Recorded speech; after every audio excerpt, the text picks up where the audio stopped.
ফেসবুকের ইউটিউবের প্রাণপ্রিয় বন্ধুরা কেমন আছেন সবাই?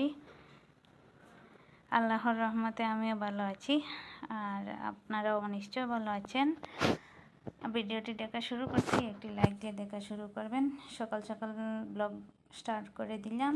আর এই তো একটু পাঁপড় ভাজি করছি সকালে চা দিয়ে খাবো এর জন্য। তো তেমন কিছু ছিল না বাসায় সকালে চা দিয়ে খাওয়ার জন্য, তো যেমনভাবেই বাবা তেমন কাজ। এই তো 1 কাপ চা বানিয়ে নিলাম আর পাঁপড় ভাজি করে নিলাম। তারপর এই তো বেবি ডলটাকে ঘুম থেকে উঠিয়ে নিলাম, পায়ের উপর পা রেখে ঘুমাচ্ছি।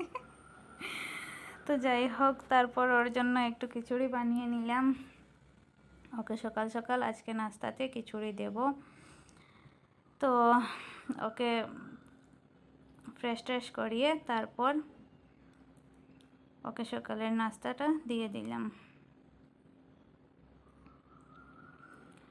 তারপর অনেকক্ষণ অফ ক্যামেরায় ছিলাম। তারপর হঠাৎ ইচ্ছে করলো কেক খাওয়ার জন্য। তারপর 2 পিস কেক নিয়ে আসলাম মা আর ছেলের।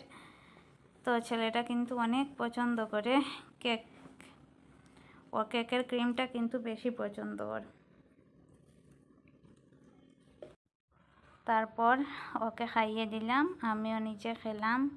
খেয়ে দিয়ে আরও অনেকক্ষণ সময় অফ ক্যামেরায় ছিলাম, মা ছেলে অনেক দুষ্টুমি করেছি। তারপর বাজার থেকে কিছু খরচ নিয়ে আসা হয়েছিল, তো সেগুলোকে একটু পলিথিনের ব্যাগ থেকে বের করে নিলাম। পলিথিনের ব্যাগে থাকলে কিন্তু খারাপ হয়ে যায়। তো কয়েকটা আলু আর কয়েকটা পেঁয়াজ নিয়ে এসেছেন, তো সবগুলো আমি একসাথে কিন্তু রেখে দিয়েছি।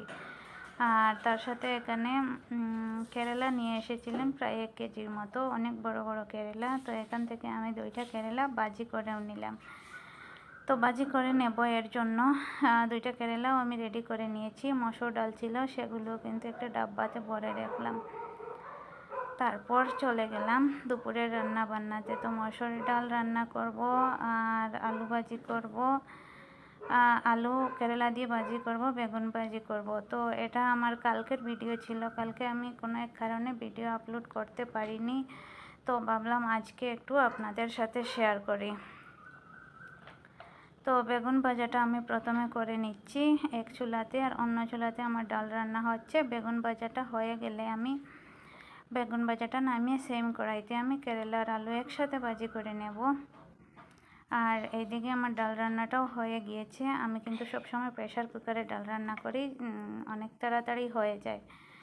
তো ডাল রান্নাও হয়ে গিয়েছে, বেগুন ভাজিও হয়ে গিয়েছে, আর কেরালা ভাজিও হয়ে গিয়েছে। তো আজকের মতো এখানেই বিদায় নিচ্ছি। সবাই ভালো থাকবেন, সুস্থ থাকবেন। আল্লাহ হাফেজ।